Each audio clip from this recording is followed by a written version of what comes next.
Assalamualaikum warahmatullahi wabarakatuh. Waalaikumsalam warahmatullahi wabarakatuh. Halo sedulur PAI, selamat datang di PHP Podcast HMPS PAI. Tempat di mana kita membahas topik-topik yang asik, yang menarik. Pada kesempatan malam hari ini, kita akan membahas tentang pendidikan agama Islam di era generasi strawberry.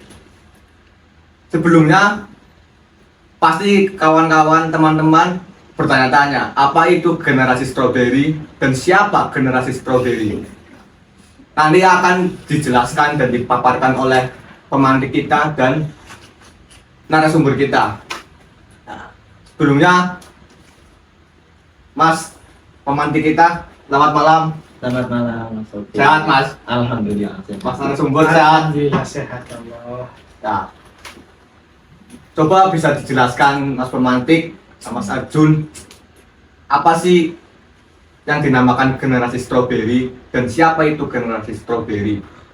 Dan apa tantangan generasi strawberry dalam pendidikan agama Islam dan bagaimana solusinya? Monggo. Menurut saya, generasi strawberry itu adalah generasi yang dimana orang-orangnya itu yang kelihatannya indah dan menarik hanya di luar, tapi di dalamnya itu dia itu cenderung lebih emosional, cenderung lebih rapuh gitu. Ya seperti kiasannya buah stroberi, kelihatan bagus di dalam, tapi ketika terbentur ataupun terinjak akan langsung rusak. Nah, mungkin adanya terjadi seperti itu karena salah satu faktornya yaitu dari lingkungan sekitar. Selain itu juga faktor dari didikan orang tua, dimana zaman sekarang itu orang tua mendidik dengan manja. Apapun keinginan anaknya itu langsung dituruti. Dia itu selalu mempunyai pemikiran bahwa aku dulu susah, aku nggak mau anakku susah. Jadi setiap apapun keinginan anaknya selalu dituruti karena dia itu ingin bahwa anaknya itu tidak ingin susah seperti dirinya. Barangkali ada penambahan, Mas. Dari sudut pandang Mas Dimas, bagaimana? Mengenai tentang generasi strawberry ini, tentu saja menjadi bahan pembicaraan yang tak pernah usai karena kelakuannya yang selalu bikin viral. Generasi strawberry ini kan sedikit-sedikit ngeluh, sedikit capek bikin story ya. Padahal kerjanya baru sedikit tapi seakan-akan penderitaannya itu meliput. Kerja baru sebentar resign. Mental seperti ini yang harus kita hindari. Apalagi kita ini kan kelahirannya sudah masuk di generasi strawberry. Stigma yang muncul seperti itu ataupun ungkapan dari orang lain itu jangan sampai ya udahlah kita terima nasib saja sebagai generasi strawberry, kita harus ikuti apa pendapat bukan mereka, tapi kita coba berubah, kita hilangkan generasi strawberry ini yang mungkin ini tidak menjadi sebuah pegangan di masa depan. Gak mungkin ini generasi strawberry akan menjadi generasi emas di masa depan. Tapi kita hilangkan stigma itu dengan berusaha lebih baik dengan cara belajar dan mungkin salah satunya itu tadi pentingnya faktor orang tua sangat mempengaruhi. Mungkin selanjutnya kita akan lebih bahas lagi. Mungkin saya akan membahas lebih tentang apa sih penyebab yang terjadi. Kenapa ada loh generasi strawberry? Tadi kan dikatakan oleh Gus Arjun, salah satunya adalah faktor orang tua. Nah, faktor orang tua ini ya sangat mempengaruhi sekali bagaimana parenting mereka dalam mengasuh anak. Kalau orang tuanya otoritarian, dia menjadikan anak itu sebagai objek, maka bisa membentuk generasi strawberry. Akan menciptakan generasi strawberry. Contoh, anak itu tidak bisa berkehendak untuk apa-apa. Kamu adalah anakku, kamu ingin kuliah di mana, kamu nggak boleh kuliah di situ. Aku polisi, kamu harus jadi polisi. Aku dokter, kamu harus jadi dokter. Nah itu menjadikan akhirnya anak itu menjadi self-reminder ataupun anak tersebut menjadi insecure, anak menjadi menyalahkan orang itu bahasanya apa itu?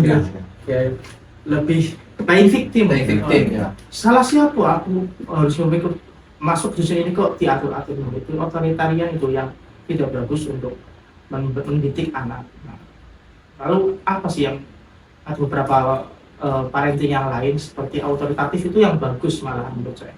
Karena otoritatif itu komunikasi antara orang tua dan anak yang intens, orang tua mampu memahami dan memiliki kompetensi untuk mengerti anaknya. Tidak hanya sebatas membatasi, tapi memberikan pengertian ini bahaya dampaknya seperti ini. Memberikan anak sebuah tanggung jawab, pengertian, dan pendidikan yang layak. Karena itu sebuah kewajiban bagi orang tua, dalam salah satunya adalah memberikan pendidikan yang layak bagi anaknya. Nah, selain pendidikan sekolah juga ada tarbiyatul nufus, bagaimana anak itu mampu mendidik dirinya, ada tarbiyatul masyarah, bagaimana dalam pergaulan seperti ini itu anak mampu menjaga pergaulan, mampu berakhlak yang baik, mampu membuat kritikan dari orang lain itu sebagai pecutan bagi dirinya menjadi Acuan, lebih baik. Ya. Terus tadi yang alternatif baik, ada lagi yang buruk lagi, ada yang permisif. Jadi orang tua itu memberikan apapun segalanya untuk anaknya, diberi fasilitas sebaik mungkin, mobil, motor, iPhone. Jangan sampai anak ini merasa lebih terberatkan atau anak ini kesusahan. Semuanya dikerahkan untuk anak. Itu juga tidak terlalu baik menjadikan anak itu menjadi generasi strawberry. Ya, orang tua aku kayak gini kok memberikan fasilitas ini, kok bos aku kok nggak memberikan fasilitas seperti ini, tidak menghargai aku. Aku di rumah dienakan, di pesantren aku disiksa. Itu permisif. Yang terakhir ada parenting juga yang kurang baik, lawan kata dari permisif yaitu negligence. Artinya bagaimana seorang orang tua itu tidak ingin ikut campur dalam keseharian ataupun pendidik anaknya. Dia menitipkan anaknya di kansil lah, ataupun di tadi Pesantren lagi, diberikan pesantren ya. Ya, kalau pesantren itu mendekatkan dititipkan di pembantunya saja, ataupun dititipkan di YouTube hanya melihat baby shark. Akhirnya anak-anak itu dengan sekarang modernisasi melihat yang tidak seharusnya, ataupun hanya bisa bermain, kecanduan game dan lain-lain, itu sangat berbahaya. Apalagi ada iklan judul semakin marah, coba judul, itu bahaya. Jadi itu dulu mungkin Gus Arjun mau memantik lagi. Nah, sebelum kita lanjut lebih jauh, tadi kan ada generasi milenial, generasi Gen Z ya, Gen Z. Ya. Generasi milenial kan tahun 90 ke bawah kan, 2000 ke bawah. Generasi Gen Z tahun 2000 ke atas. Nah, generasi strawberry ini terjadi pada tahun berapa Mas? Coba jelaskan. Siapa itu generasi strawberry pada tahun berapa? Menurut pendapatnya Profesor Arif, kalau nggak salah ya, ini kalau nggak salah generasi strawberry itu kalau generasi Gen Z itu kan terjadi akhirnya itu kan pada tahun 2012-an Ya. Nah, kalau nggak salah generasi strawberry itu pada awal 2012 sampai sekarang. Tapi ada pendapat lain dari kalau nggak salah ilmuwan dari Taiwan, generasi strawberry itu juga muncul pada tahun 1990-an. 1990 mau ke 2000, dimana mungkin salah satu faktor kemajuan zaman itu menjadi tolak ukurnya, karena anak itu bergantung pada teknologi, dimana dia itu menyalahkan teknologi, menyalahgunakan yang seharusnya teknologi itu bisa digunakan sebagai media informasi komunikasi, kok malah digunakan sebagai hal-hal yang lain.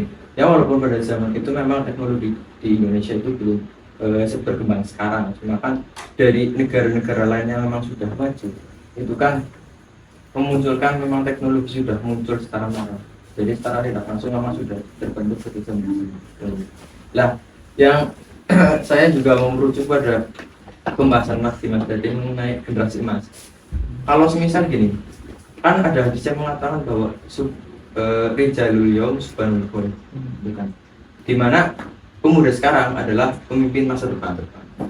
Lah, jika memang anak-anak generasi strawberry itu di zaman sekarang memiliki kecenderungan mental yang lemah, di mana dia itu secara tidak langsung nanti di masa yang akan di masa depan dia itu akan berhadapan dengan berubahnya zaman yang semakin modern, dia itu akan berbenturan dengan ini dengan itu. Apakah dia itu bisa memunculkan kembali mentalnya? Itu mungkin ya salah satu faktor ataupun salah satu cara untuk mengobatinya itu kan dengan cara psikologi. Bisa dipadukan dengan tasawuf, yaitu kalau nggak salah sufistik, mindfulness fisik, dimana kan itu kita selaku anak-anak ataupun selaku manusia di dalam melakukan apapun harus diimbangi dengan unsur ilahiyah. Lah maksudnya unsur ilahiyah ini, aku mau melakukan ini karena Allah, bukan seperti itu. Maksudnya ketika kita melakukan apapun, ketika kita melakukan hal itu ternyata tidak sesuai keinginan kita itu bisa tawakal, bisa berserah diri dan lain-lain. Dimana anak-anak zaman sekarang kenapa aku berkecenderungan mentalnya itu lemah? Salah satu faktornya dia itu sudah melupakan unsur tasawuf, walaupun unsur tasawuf tingkat rendah gitu ya, selalu melibatkan Tuhan dalam hal apapun. Karena dari dia menjauhi Tuhan, otomatis dia itu selalu menyalahkan takdir. Ketika takdir sudah disalahkan, otomatis dia juga menyalahkan diri sendiri, yang akhirnya segala hal apapun yang dia lakukan itu selalu salah di mata orang lain dan salah di mata dia. Benar ya? Ya, dari Mas narasumber, Mas Dimas, siapa sih generasi strawberry ini?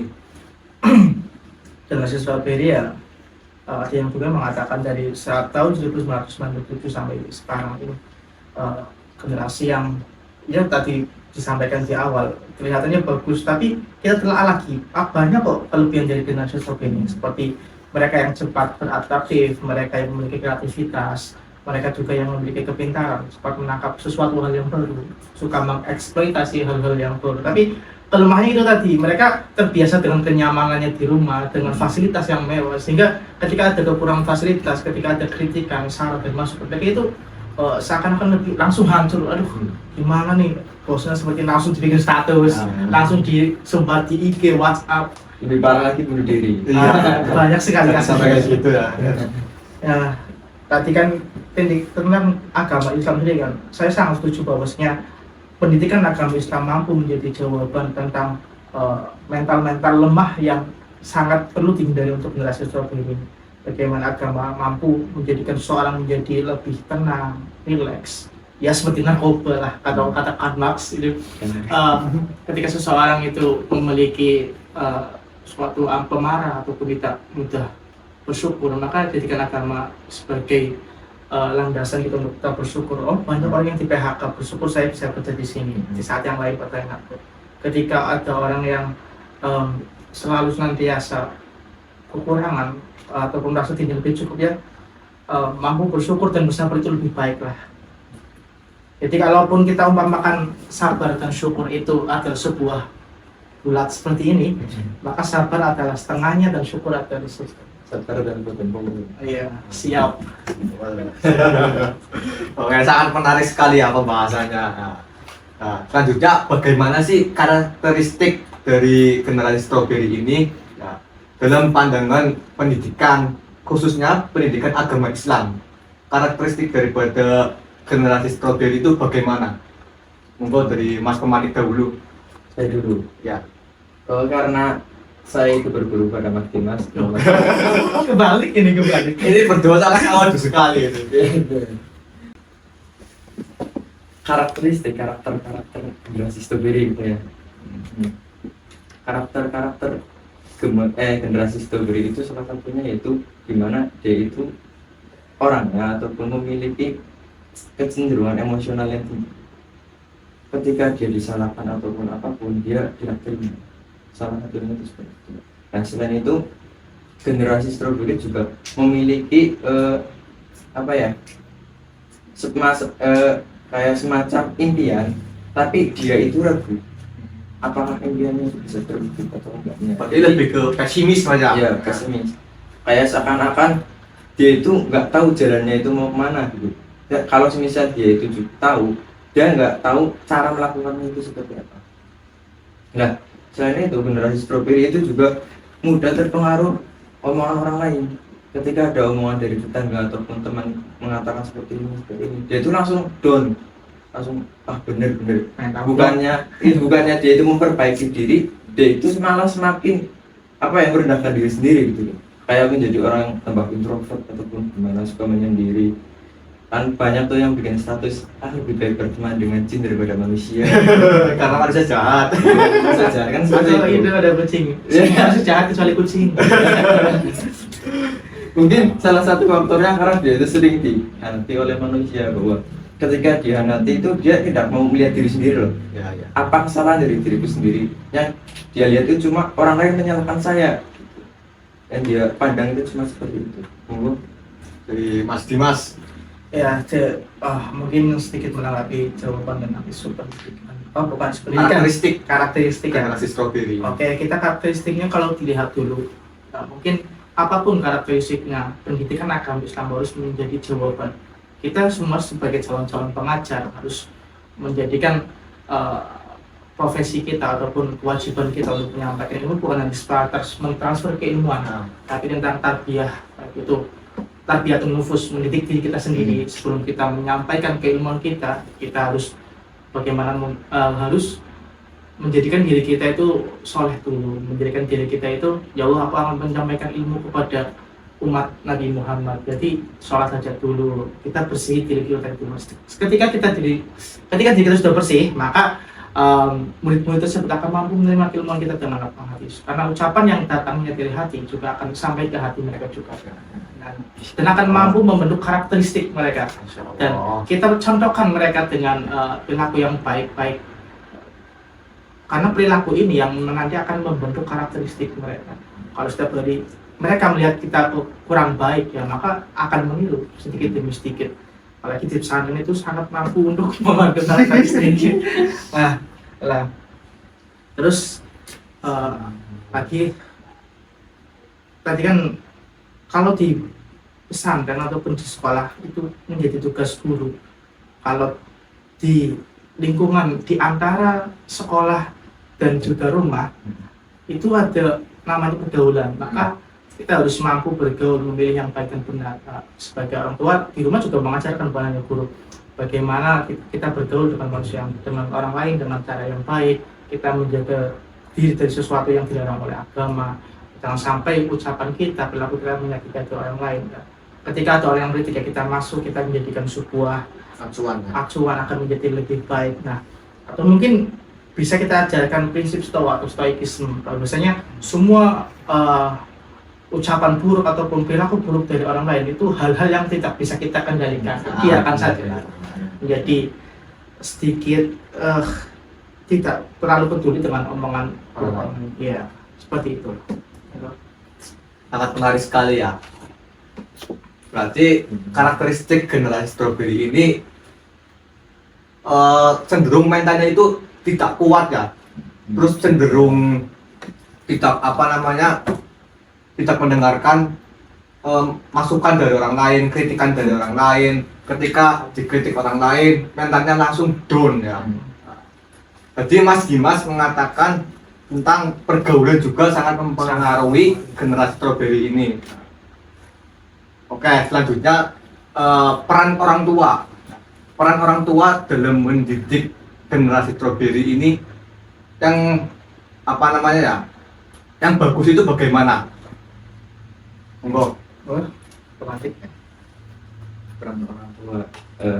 Kalau bicara tentang orang tua, mungkin kita kembali ke pembahasannya Mas Dimas. Dimana ketika kita inginkan anak kita itu menjadi orang yang soleh ataupun menjadi orang yang baik, maka kita sendiri itu harus baik. Karena secara tidak langsung kita itu menjadi tolak ukur serta menjadi contoh. Ketika kita sebagai contoh menginginkan bahwa mereka itu baik, kita tidak mencontohkan, otomatis tidak akan berlaku.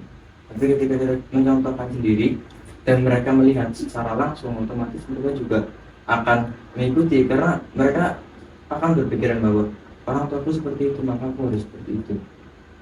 Tapi salah satu faktor dari banyaknya orang tua yang saya ketahui dari tetangga ataupun dari masyarakat, mereka itu lebih menerapkan kepada anaknya itu tentang prinsip ketika dia itu tidak menjadi orang yang memang bukan tidak berguna ya, menjadi orang yang bisa dibilang kurang dalam hal apapun, kurang dalam beribadah ataupun apapun, itu selalu menasihati anaknya, jangan seperti saya.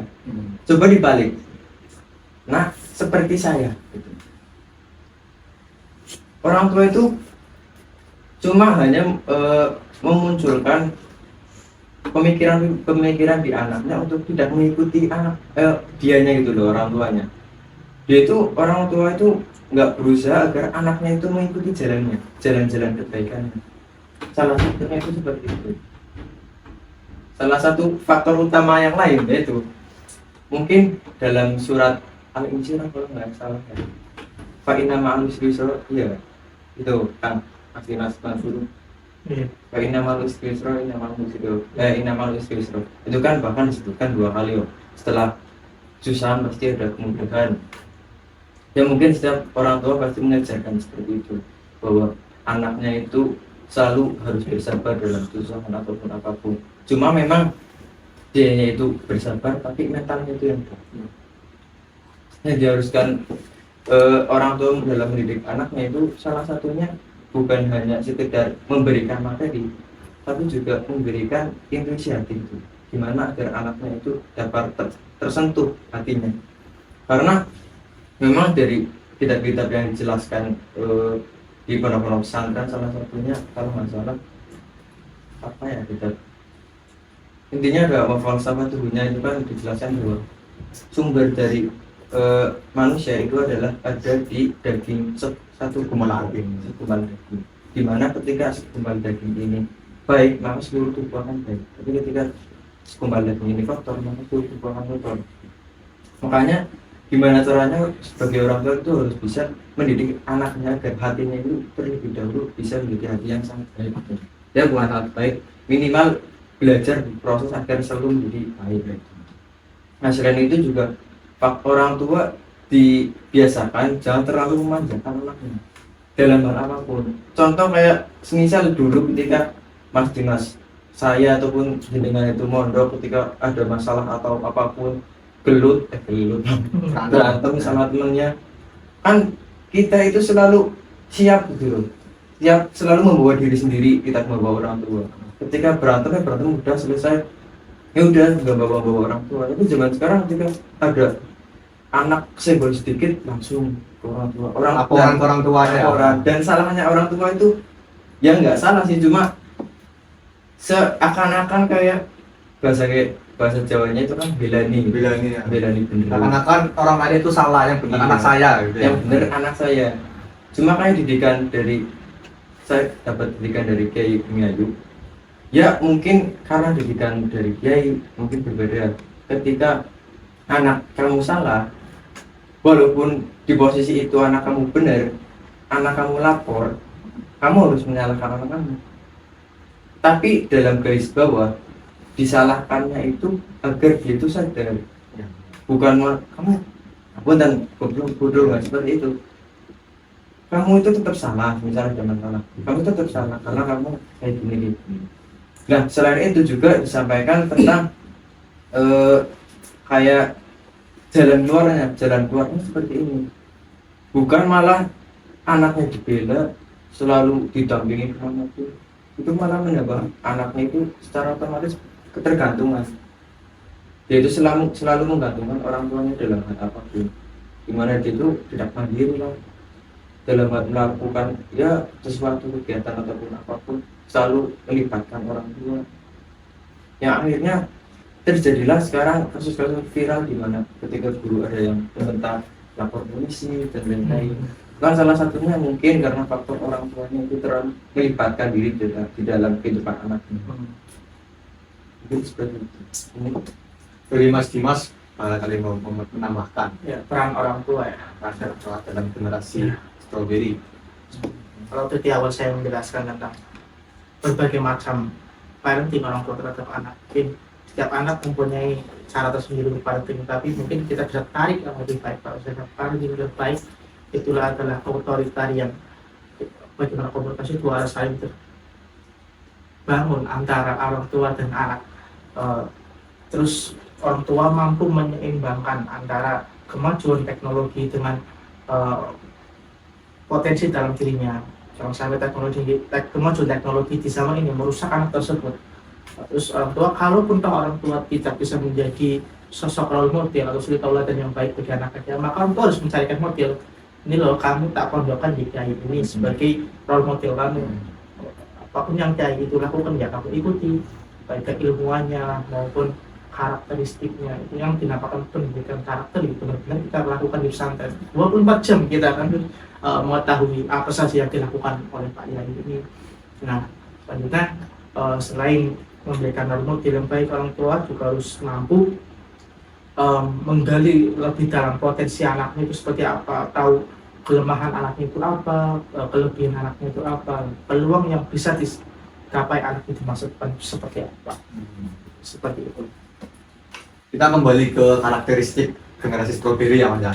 Nah, bagaimana tantangan kita untuk mengajarkan nilai-nilai pendidikan, khususnya pendidikan agama Islam dalam generasi stroberi ini?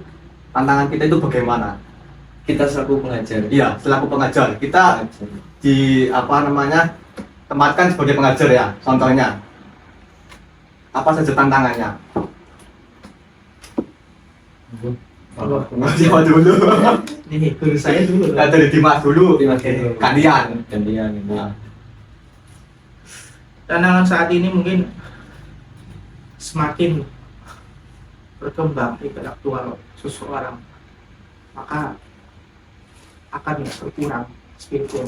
Yang saat ini saya terutama sekarang ini gencar sekali pesan itu dikatakan sebuah sarang feodal. Itu sangat dulu itu pembelajaran itu seperti masa itu seperti zaman Nabi Muhammad, untuk melingkar salah satu seorang kiai masih sendiri sebagai, dan beberapa pesantren itu sebagai sebuah diskusi yang berjalan untuk sama rata. Tapi setelah ada bangku, ya pembelajaran seperti itu sangat minim. Setelah ada bangku, orang itu tujuan mencari ilmu itu salah, bukan memperbaiki karakter, bukan mencari daulah, tapi untuk mendapat ijazah. Setelah ada ijazah, seakan-akan orang itu menganggap keberkahan itu sudah tidak ada lagi, tidak relevan dengan zaman itu. Nah, itu yang membahayakan. Jadi keseimbangan antara intelektual, spiritual, dan emosional itu perlu dibangun. Siapa yang harus membangun? Ya kita pendidik. Nah, kita awasi terus anak-anak didik kita, komunikasi yang baik antara pendidik dan juga orang tua, perkembangan anak itu seperti apa. Tantangannya ya, kita tidak bisa 24 jam memantau anak, tapi kita harus bisa memastikan di antara rumah dan sekolah, kita pastikan bahwa pergaulan anak-anak itu di tengah-tengah itu baik. Oke, itu sangat berpengaruh sekali. Dari Mas Arjun, ada apa ya? Yang mungkin sedikit tambahan ya mengenai pendidikan dan pengajaran. Dan di dunia pesantren itu kan diajarkan tentang sebuah redaksi yang berbunyi laulal murabbi ma'arif. Iya gitu. Yes. Salah satunya, saya ini tidak akan mengerti, aku ini tidak akan mengenali Tuhanku jika bukan karena Tuhanku. Nah, tantangannya itu seperti apa? Tantangannya itu di mana kita sebagai guru dan pengajar harus menanamkan sifat-sifat ke anak, agar sifat-sifat anak itu bisa lebih cenderung takut kepada Tuhan dalam hal apapun. Jadi ketika dia melakukan apapun, dia itu selalu merasa bahwa bahasa Jawanya dia harus itu orang melakukan kayak dia seperti itu. Tapi kan yang menjadi mungkin salah satu faktor tersulitnya, kita berada di zaman modern ya, di mana dalam melakukan sesuatu apapun selalu instan, selalu gampang dan lain-lain lah, di mana anak-anak selalu bergelut dengan teknologi informasi dan lain-lain. Kalau kita mau menanamkan unsur-unsur seperti itu, otomatis sangat susah, karena di dalam teknologi informasi itu mungkin cara di pondok pesantren banyaknya isu-isu yang dapat menimbulkan bahwa anak itu menjadi ingin lebih seperti orang itu, menjadi panutan, yang akhirnya panutannya itu salah. Seharusnya panutannya itu yang seperti katakan Mas Dimas, panutannya itu guru kita sendiri. Contoh, kita diajar, saya mondok di Mas Dimas gitu. Seharusnya ketika kita keluar, contoh, semoga amin. Amin.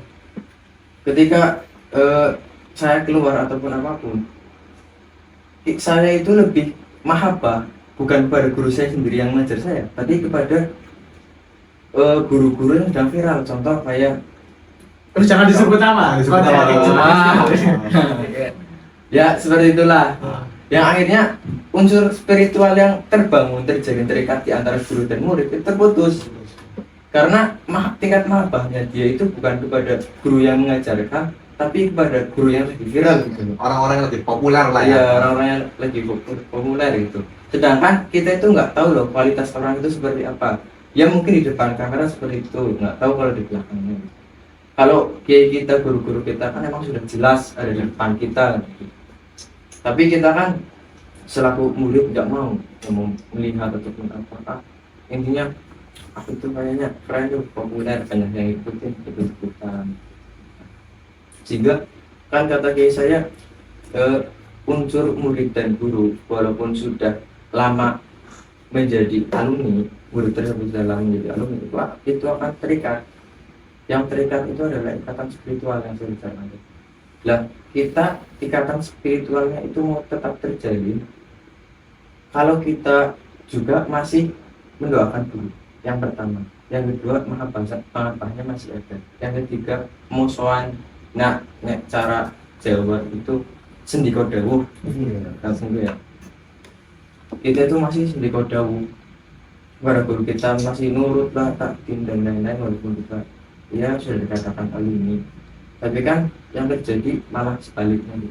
Anak-anak zaman sekarang malah tidak mau, malah mengikuti tren-tren yang ada di YouTube, di Twitter dan lain-lain, sehingga mau membangun unsur-unsur spiritual agar dia itu lebih takut pada Tuhan ketika melakukan apapun itu nggak bisa.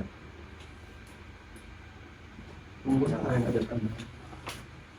Penjelasannya sangat menarik sekali ya. Sedikit tambahan dulu Ya, ya. monggo. Masya Allah sekali usaha Dohiron tadi Nah.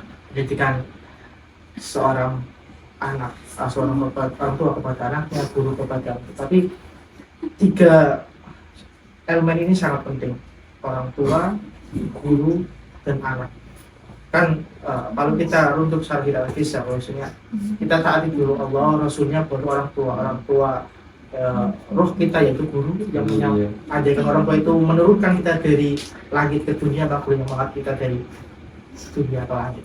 Nah, selain usaha dohiran seperti tadi, mendoakan juga sangat penting. Jadi usaha bukan hanya usaha soal fisik ataupun dengan kemampuan kita, akal kita, ucapan kita yang baik sebagai motivasi buat teman, tapi saling mendoakan. Bahkan sebelum, kalau hanya gurunya saja yang mendoakan muridnya, maka ini kurang nyambung. Tapi kalau murid mendoakan guru mendoakan murid, orang tua juga mendoakan murid serta gurunya, maka ini akan lebih cepat. Karena tidak ada suatu hubungan apapun yang lebih dicintai oleh Allah melainkan hubungan antara orang tua dengan melainkan hubungan antar murid serta guru. Apalagi kita kan punya orang tua yang menjadi salah satu wali lah ya, wali yang lebih masyhur, yang lebih cepat ijabah doa. Kita manfaatkan sebaik mungkin doa dari ibu kita, dari orang tua kita untuk mencapai kesuksesan kita.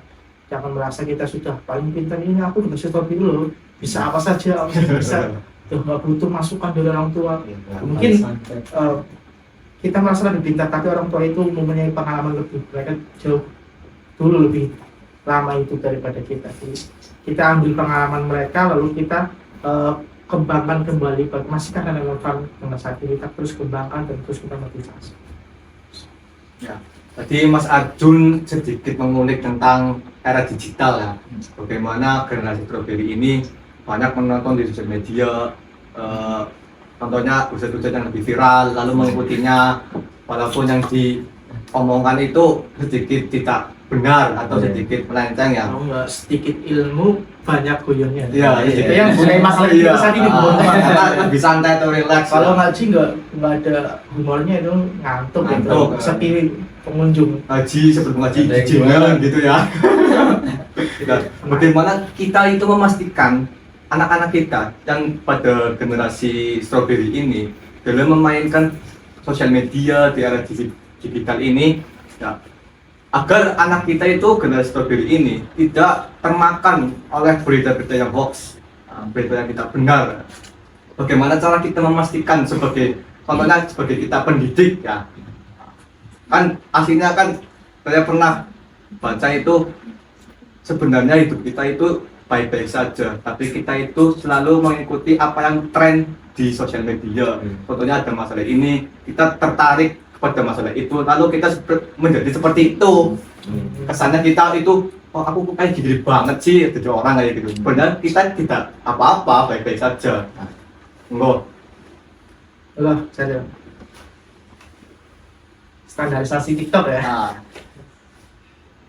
Mungkin kalau bicara mengenai digital dan teknologi untuk menghimbau ataupun ya apa ya, kayak semacam agar anak itu bisa membatasi gitu ya.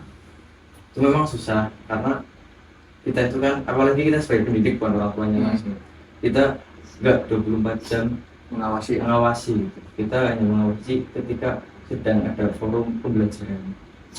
Nah, ketika sedang ada forum pembelajaran itu kita bisa gunakan untuk salah satunya menasihati. Bukan hanya menasihati, kita juga harus bisa membuat sebuah contoh yang dapat dilihat oleh murid, di mana kita terlalu berketergantungan pada teknologi itu di masa depan akan mengubah hidup kita menjadi suram ketika kita menyalahgunakan teknologi. Contoh kayak yang sedang viral kan di pembelajaran di Cina itu kan, dimana gurunya itu membuat sebuah video ketika anak terlalu fokus memainkan game online ataupun terlalu memainkan apa, ketika nanti di kemudian hari di masa depannya dia itu akan menjadi, bisa dikatakan pengangguran lah. Cara orang-orang sekarang itu kan takut nggak berguna dalam itu, jadi bilang nanti nggak berguna lah. Kita itu mungkin harus menerapkan yang seperti itu, dimana kita ketika menggunakan teknologi harus bisa mengimbangi, selain agar murid kita itu mencontoh, agar diri kita juga bisa menjadi sosok role model itu. Ketika kita sudah menjadi role model, otomatis anak akan mengikuti.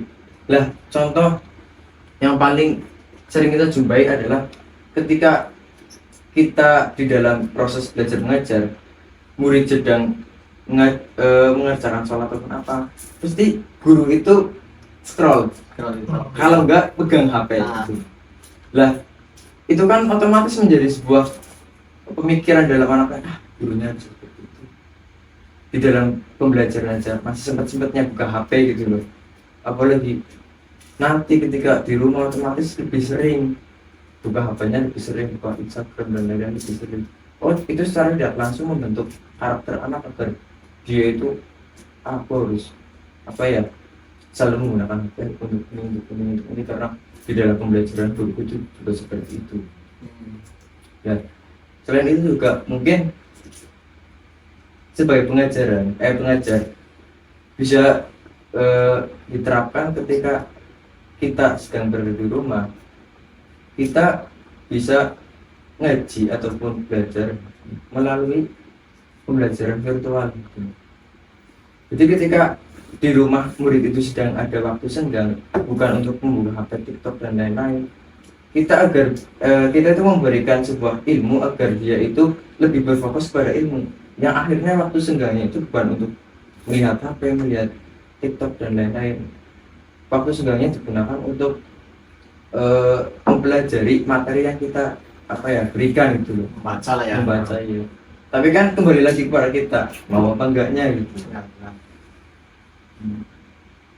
Dari Mas Dimas, tanggapannya gimana? Tentang digital era Semakin digital ini, modern. semakin berbahaya lah bahasanya untuk generasi strawberry ini. Wah, sedikit saja mungkin kita pahami dulu, kita kenali dulu kesenangan seseorang itu kan berbeda-beda. Ada yang senang berbeda atau menyampaikan ide dan kita gunakan kemajuan teknologi ini sebagai alat untuk sebagai alat mencapai tujuan mereka. Oke, kita bikin video ya, kita sebarluaskan pidato kami, kita sebarluaskan ide dan gagasan kami dalam media sosial ini. Atau yang suka tulis-nulis, oke, kita ajari mereka bagaimana cara tulis-menulis yang baik dan benar. Kita sebarkan tulisan mereka, yang kita hargai.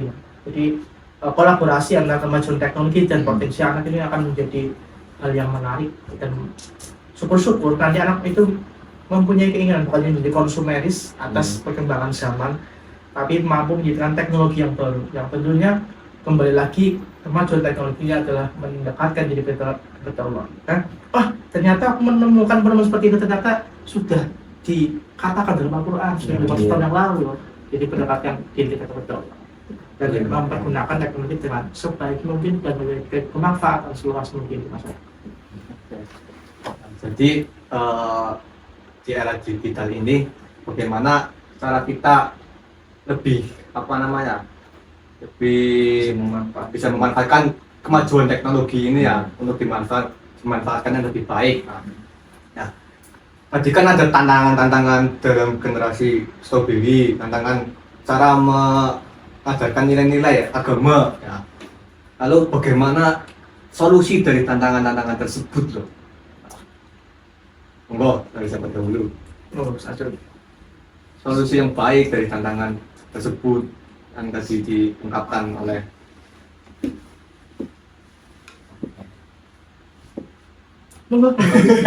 solusi kan biasanya membutuhkan orang-orang yang intelektualnya tinggi gitu. Solusi biasanya itu bukan sebagai penutup, tapi jadikan gambaran ataupun sebuah inovasi baru. Tapi nanti terakhir saja. ya. Masih panjang pembahasannya kok. Solusi Justru karena itu karena masih panjang gitu. solusi dari tantangan generasi strawberry ini Sedikit dalam mengajarkan nilai-nilai pendidikan, khususnya pendidikan agama Islam. Mungkin kalau solusi saya kurang tahu lah. Karena ya walaupun saya juga termasuk dalam generasi strawberry, kan saya belum menjadikan saya pengajar. Mungkin kalau beliau tahu. Monggo dari Mas Dimas. Oke, solusinya sedikit mungkin sering kali diungkapkan dalam sebuah forum-forum di Nahdlatul Ulama tentang al-muhafadzah atau al-qadr tentang bagaimana kita menjaga suatu tinggalan dari generasi kita terlebih dahulu. Karena mesti generasi terlebih dahulu itu menuntut kepada generasi yang akan datang itu, kamu harus lebih baik dari saya, kamu harus seperti ini. Nah, itu kan kita jaga lah, jangan semua ini kita hilangkan. Ada beberapa metode pembelajaran, ada beberapa keilmuan yang harus kita pertahankan sampai sekarang.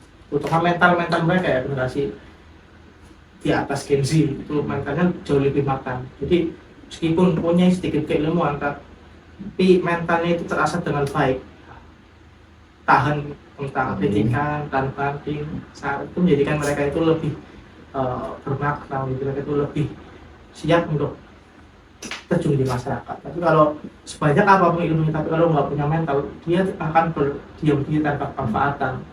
Nah, setelah menghafal soleh berkatu menjadi asal kita berusaha memilah dan memilih sesuatu baru, tindakan yang lebih baik yang bisa kita manfaatkan untuk kepentingan masyarakat banyak. Terus kita mampu memperbarui lagi ataupun mampu menciptakan akhir dari sebuah besar itu, mampu memberikan cipta yang kita tinggalkan. Ini loh yang generasi strawberry yang dulunya dilecehkan, yang dulunya dianggap sebelah mata, ternyata mampu menciptakan sebuah penemuan, mampu menciptakan sebuah karya yang bisa bermanfaat bagi banyak orang. Itu jadi motivasi. Pembuktian. Ya, betul sekali. Ya, siap. Berbicara tentang solusi, kan tidak lepas dengan peran orang tua. Karena peran orang tua itu yang paling dekat dengan anak. Jadi bagaimana sih peran orang tua dalam mendidik anak-anaknya, khususnya di generasi strawberry ini? Terkadang kan orang tua menginginkan anaknya seperti orang tuanya, padahal kan didiklah anakmu sesuai dengan zamanmu, jangan seperti zaman orang tuanya. Karena berbeda zaman gitu ya. Berbeda zaman kan tidak relevan loh.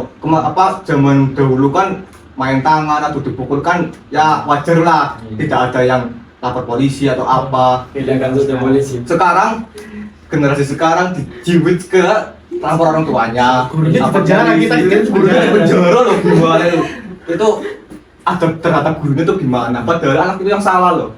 Kan tidak mungkin seorang guru memarahi muridnya tanpa ada sebabnya.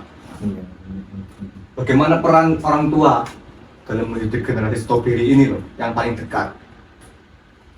Mungkin jika dia itu memang nggak bisa berperan, serahkan pada orang lain seperti yang Mas Dimas katakan tadi, yang katanya pondokan atau pendidikan, dimana karena peran orang lain tersebut itu bisa menjamin. Tapi kan kadang ini orang tua kan nggak rela kalau anaknya itu dipondokan karena wah nanti makannya nggak enak, nanti Ya, terkadang kan ada orang tua yang tidak bisa jauh dengan anaknya gitu loh. Iya. Nah, karena ingin mengontrol setiap hari atau Mengontrol gimana. sendiri. Mengontrol sendiri. Mungkin salah satunya yaitu mendidik adab mendidik. Ketika mendidik adab, otomatis secara tidak langsung dia itu akan lebih menghargai yang lain. Ketika yang lain sudah dihargai, otomatis secara otomatis dia juga akan dihargai. Karena dia itu pernah senang gini, ketika kamu ingin dihargai, maka kamu harus menghargai orang lain gitu. Ketika kamu nggak mau dicas oleh orang lain seperti ini, maka kamu itu harus jangan seperti itu gitu, jangan menjudge orang lain. Nah, ketika orang tua itu bisa mendidik anaknya agar dia itu memiliki adab, ketika adabnya sudah terbentuk, bagaimana caranya agar mental anaknya itu terbentuk? Mungkin salah satu faktornya tidak memberikan fasilitas berlebihan. Ketika memberikan fasilitas berlebihan dan lain-lain itu dapat ketergantungan dan lain-lain, yang akhirnya anak itu lebih tidak mau bekerja keras, tidak mau berjuang, tidak mau terbentur, Terlalu memanjakan gitu Iya. ya. Dimana kita itu sebagai orang tua harus rela gitu, anak kita itu terbentur lah, harus rela anak kita itu berproses secara sakit, Terbentur. Ya, terus Mas. ya agar anaknya itu bisa berproses, mau berproses dengan cara sakit-sakitan dengan caranya sendiri gitu loh, ya dengan cara orang tuanya. Ketika dia itu terbentur dan terbentuk oleh caranya sendiri, otomatis kan mentalnya akan terbentuk sendiri. Otomatis nanti secara di kemajuan zaman nanti di masa depan dia juga sudah siap, bukan hanya siap secara fisik materi, tapi dia juga siap secara mental. Mungkin seperti itu. Dari Mas Dimas tanggapannya gimana? Iya, Peran orang tua dalam mendidik anak-anaknya. bagaimana orang tua itu mampu menyadarkan anaknya, kamu itu siapa? Menarafan nafsa, araf kamu siapa, terlahir dari siapa, kamu itu anaknya siapa, kamu sadar. Ketika dia sudah mampu menemukan jati dirinya, syukur alhamdulillah, oh berarti tujuan saya yang sejatinya adalah mengabdi kepada Tuhan, yaitu dengan jalur seperti apapun, dengan memberikan kemanfaatan bagi orang lain, dengan jalur berzikir, sholat, berpuasa, kan. Ataupun kalaupun belum bisa bermanfaat, maka jangan sampai kita merugikan orang lain. Orang tua harus membangun komunikasi yang intens dengan anak-anak. Kalaupun dia belum bisa menemukan dirinya sendiri, maka balik aja, man arafa rabbah arafa nafsa. Kita belajar tentang Tuhan dan mengenal Tuhan, maka kita harus tahu apa kewajiban kita sebagai hamba, dan kita sebagai hamba itu perlu digali, perlu diamalkan, dan perlu dimanfaatkan. Ya mungkin karena yang kita lihat dari zaman sekarang memang komunikasi antar keluarga itu kurang Ya, karena benar. faktor ya pekerjaan, Orang tuanya sibuk bekerja, anaknya bermain terus. bermain terus. yang akhirnya menjadikan anak itu menjadi seorang yang introvert lah, mentalnya kurang lah. Mungkin karena salah satu kurang dukungan dari orang tua gitu. Gitu, sekarang seperti itu. Atau mungkin itu gimana, khusus mama apa ya? Aku kan jadi berasa gitu. Nggak Ada apa-apa. orang tua yang emang anaknya sendiri enggan bertemu dengan orang tuanya. Lagi-lagi dengan orang tua masih kena marah nih, pergi aja lah, malas ke rumah gitu. Nah, seperti dan tak potong ya, seperti kasus kebanyakan tawuran anak-anak pang gitu. Kalau di wawancara pasti jawabnya ya saya anak broken home, jauh dari orang tua, Orang tua cerai. orang tua sibuk kerja, saya tidak diurus. Ya saya tawuran untuk menghibur diri, Iya, ngepang-ngepang untuk mencari jati dirinya, Jadi kebebasan gitu lah ya. kebebasan. Karena di dalam rumah itu tidak ada kebahagiaan gitu loh. Loh, selaku guru kita ini saja Aduh, bahaya. Jadi apa Mas? tentang orang anak yang senantiasa menghindari orang tuanya. Bagaimana bisa terjadi komunikasi kalau kelihatan ada orang tuanya sendiri, dalam aku kabur. Takut gitu loh. kita akrab dengan orang tuanya. Oh iya, paham. Mungkin karena faktor salah satunya takut dimarahin gitu apa gimana? Ya mungkin. Ya ada salah satu contoh ya. Ada salah satu contohnya ya, ya Mas Sofi ya. Ya, ya.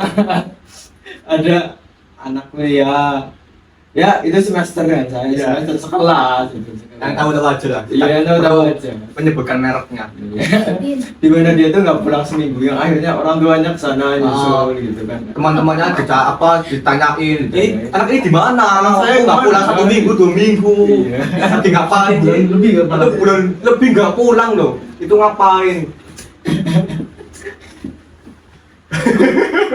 Kukira pendapatmu tentang saya hidupku. Ya bagaimana ya kita? Kita jadi merasa diakini diri. Enggak, saya enggak mengakui panjenengan kok. Iya. Ini cerita dari mahasiswa, satu kampus gitu kan. Satu kampus satu kelas. Satu kelas, sebetulnya satu kelas dengan Mas Arjun. Iya. Ya mungkin salah satu faktor utamanya karena gimana caranya agar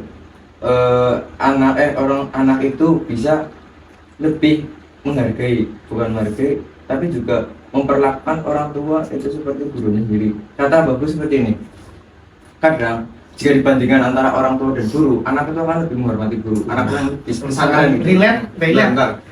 Makanya Makanya sekali dengan zaman sekarang ya. iya, makanya bagaimana caranya agar anak menghargai kita juga harus menjadi guru. Berarti kita tuh harus menjadi dua tokoh, yang pertama menjadi guru, yang kedua menjadi orang tua.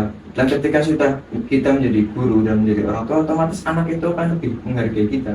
Karena kita itu secara tidak langsung sudah menularkan ilmu agama, baik agama ataupun apapun, kita mau mengajarkan ini. Karena faktor-faktor tersebut itu akan membangun anak lebih takzim ke orang tua. Ketika anak lebih takzim ke orang tua, otomatis ketika dia melakukan kesalahan apapun, dia takut lari dari orang tuanya ataupun nggak mau bertemu dengan orang tuanya karena unsur takzimnya itu sudah terbentuk pada orang tuanya, otomatis hal-hal tersebut akan terhindarkan. Adanya hal-hal itu terjadi karena anak-anak itu nggak mau takzim dan juga orang tuanya itu nggak mau memiliki cara agar anak itu takzim pada saya. Ya mungkin bisa dibilang sebuah kesalahan ketika anak terlalu tajam pada orang tua. Kadang ketika anak terlalu ya cara kasarnya nurut teman mau tua kan secara tidak langsung kayak ditekan gitu.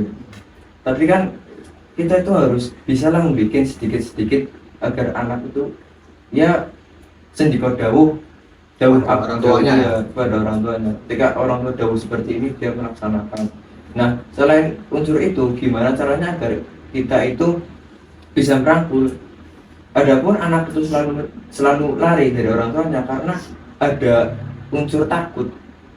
Selain unsur takut, mungkin karena di dalam berkeluarga dia itu selalu renggang gitu loh keluarganya. Yang akhirnya dia nggak peduli lari dan lain-lain. Coba agar lebih pendekatan diri kepada anaknya agar anaknya itu lebih bisa mau membuka diri lah tentang dirinya sendiri bahwa aku ini seperti ini, seperti ini, seperti ini. Terima kasih Mas. Monggo. Selaku korban.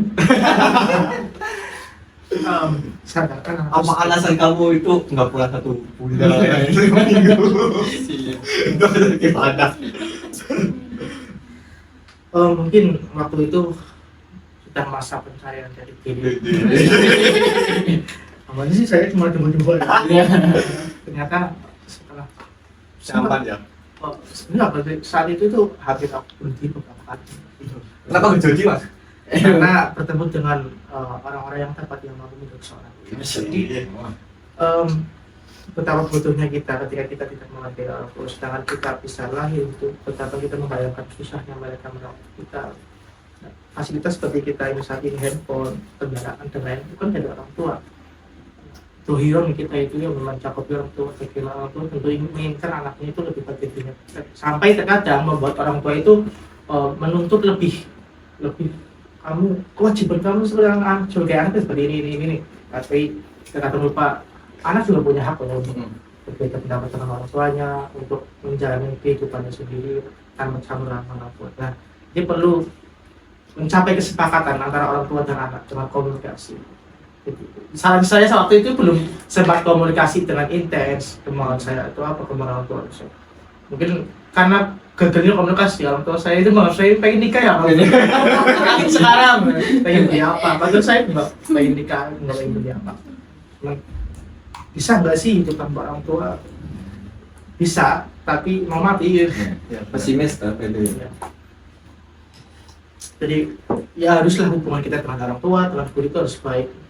Selain dengan memperbaiki dengan usaha, juga harus dengan doa. Seperti doa yang pernah dilantur oleh Gusmi, Allahumma asinna zahiran wa batinan. Ya Allah, mugi-mugi panjenengan niku ndadosi ati kula, ndadosi diri kula. Zahir batin itu harus baik. Siap. Jadi orang tua itu harus terdidik dahulu sebelum mendidik ya Mas ya. Bagaimana kita bisa mendidik anak kita kalau kita belum terdidik? Bagaimana anak ini menjadi anak yang berkualitas, berkapasitas kalau orang tuanya belum memiliki kapasitas dan kondisi. Siap. Oke. Makanya kan sebelum punya anak kan Nabi Muhammad telah memberikan clue akan lebih memilih perempuan itu dari agama yang paling utamakan karena seorang perempuan akan menjadi madrasah pertama. Jadi madrasah pertama bagi anak. Sebelum punya anak harus pilih dulu calon ibu dari anak-anak itu baik atau tidak. Calon ibu dari anak-anak Mas Dimas kriterianya di mana Mas? Kayaknya seperti pelangi. Pelangi yang di langit itu. Langit, iya. Oh, iya. Warna-warni, jadi hatinya cerah terus. Iya. Siap. Mewarnai hidup Mas Dimas ya. Suram. Oke, kita cukup belajar pembahasan Oke. pada malam hari ini. Saya ingin meminta closing statement dari masing-masing. Coba dari Mas Arjun dahulu. Closing statement pada pembahasan hari ini. Apa ya? Bingung. Nunggu. Dari sana Dari muridnya sendiri berdauh kok. Katanya kuris di Kota Dawu. Iya, gitu. Iya. Kamu terlebih dahulu. Enggak, aku ingin melihat seberapa jauh perkembangan murid saya. Jadi ini guru mana ini? Yang ada guru dan murid. Oh Kita iya. diajarkan al-musawwah, subjek objek sama-sama. Monggo closing Monggo. statement-nya. Mungkin closing statement dari saya itu bagaimana antara peran orang tua dan anaknya itu membuat sebuah komunikasi yang lebih intens agar orang tua itu lebih tahu mengenai karakteristik anaknya sendiri. Nah, ketika tahu karakteristik anaknya itu agak melenceng, itu selaku orang tua harus bisa ya memberikan jalan yang lurus, jalan yang lurus. Dan selain itu juga peran orang tua agar anaknya itu menjadi seseorang yang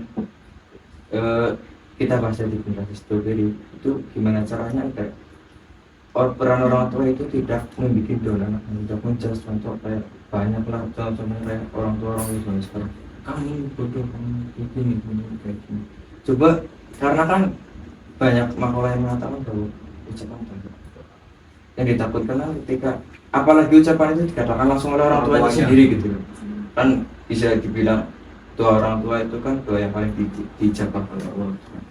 Siapa tahu karena orang tuanya itu bilang seperti itu nanti bisa membuat anaknya juga seperti yang dikatakan orang tuanya.